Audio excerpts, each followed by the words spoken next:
Hey, I'm Ellie. And I'm Natasha. And this is Coco. We absolutely love the environment here at Excellence and we want to protect it where we can. So we've made our application system completely paperless.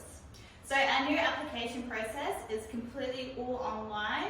So please continue on watching the video and we'll walk you through the application process. In the video, we'll show you exactly what you need to fill in and where and what you need to attach. Enjoy! Hello everyone, I am going through your online application process. So we do highly recommend everyone booking in for an inspection to view the property before they actually apply. You will get sent a automatic text message and email once you have viewed the property and then you have stated that you'd like to apply. You can simply just click onto that link and it will actually take you to the application form. However, sometimes that might not work, but that's okay. You can go onto our website, thinkexcellence.com.au, and then pretty much when it comes to the home page, go to available rentals and click online rental property application. Once the page has loaded, you scroll down all the way to how to submit an online application. You pretty much only enter #1. So to begin an online application, please click the link. Once you've clicked the link, it will take you to start your rental application. So the first one is popping in the address that you would like to apply for, and then just your details, so your first name, last name, email, and your best mobile number, and then just click start your application. Okay, and so from here, you will get that link in your email. To click on the link and it will take you to the tenancy application. So the first one we're going to do is the pre-screening. Essentially it's just a bit of information at the top here and some questions down below. So please answer every single question, and once you've done them, just click down at the bottom of the right. It says next. Through is your personal information. So this is where we gather all information about yourself. So obviously putting all your details here, and then if you do scroll down to the next one, it's your emergency contact and emergency contact 2. The next one is your personal reference. We do have 2 for here, so 1 and 2. We do recommend not putting a family member or a close friend.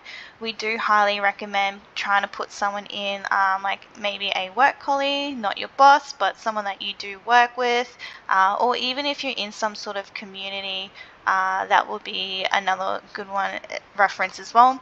If you do know anyone who is in the legal system or like a school or something, anything that can really get a little bit more information in a different perspective of a friend, that will be a really good reference there. So once you've done, all you have to do is press next. The next one we'll go through is the lease details. So this is pretty much of what you're offering to lease out the property you're applying for. So the tenancy start date is pretty much the date that you would like to move into the property. The property's weekly rent is what you are offering to pay rent weekly. And what is your ideal length of lease? So you can select there. We do primarily only do minimal of 12 months. The other questions that we do have here as well is if you inspected the property, so in person, someone's going there on your behalf, or you've done like a virtual tour or 3D tour, which we also do online as well. And no, if you haven't inspected it. So you can put the date and the time that you inspected the property. However, if you haven't, you can put a future one in there. So we can keep note that you are going to inspect the property in the future. And another one is if you have any pets, we need to know that you're going to have pets at the premises, so yes or no. If yes, we need to know the type and the breed of the pet. And we do have an option here to upload your pet's photo. We need to sort of visualize and give us understanding of like your pet, and it gives us a bit more information to tell the owner as well. If you do have anyone else that is going on to the lease with you, we need to know. So any co-occupants, how many that is going to live in there with you, and then details, so their name, email, and phone number. So when they do apply, we can combine the applications together. Next one we'll go through is your rental history. Essentially, this part here is just giving us a little bit more information about the applicant's background of their tenancy agreement with other agencies. So we will reach out to them and get that information. So by doing that, we need to know where you're currently living, and also if you are a owner or if you are someone that is renting, there's options there as well. If you are an owner, we can definitely look up your property that you're living in online as well, so we can definitely find that information, but we still do need that address. If you go down, if you are obviously renting, we need that agency's details, so the phone number, email, so then we can reach out to them and have a discussion on your tenancy with them.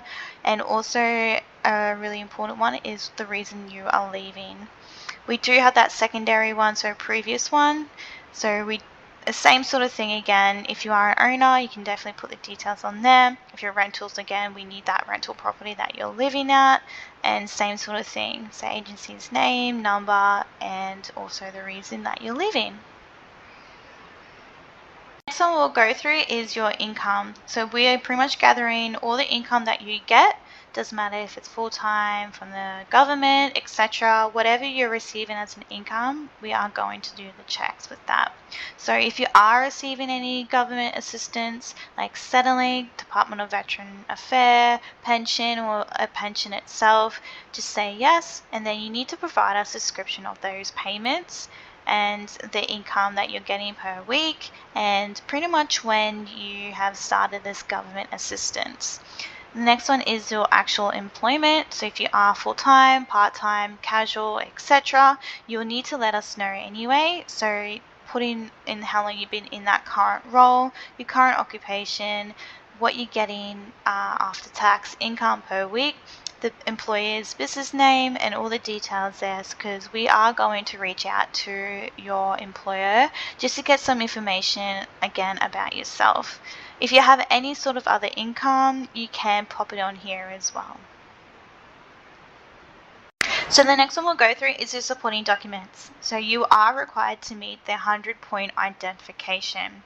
So the agent may hold a photocopy of your information, identification, as a part of your application process. So if your application is unsuccessful, the identification will be deleted from our system. So please look through the point system to make sure that you are going to reach that 100-point. So your primary ID, and we also got your secondary information there as well. We'll also have your proof of income, so we need that at least 2 pay slips, bank statements, group certificate, tax return, etc. If you are on a pension and you're getting government benefits like Centrelink, that also needs to be attached. So the next one is disclosure agreement. So essentially you just want to read through all this information, and if you do agree to everything that we have there, simply just say yes, and then keep going, scrolling all the way down and sign and date it, and once you've done, just go to the next one. Next one we'll go through is a declaration and acknowledgement. So essentially again, just following down the questions and answering true or false, and then once you have done all that you acknowledge everything, pretty much just sign and date it and just press next. Next one we'll go through is the sight unseen confirmation. So essentially this is only for the people who are viewing the property virtually, 3D touring, just because they're not in location and they actually don't have anyone on their behalf to actually view the property for them.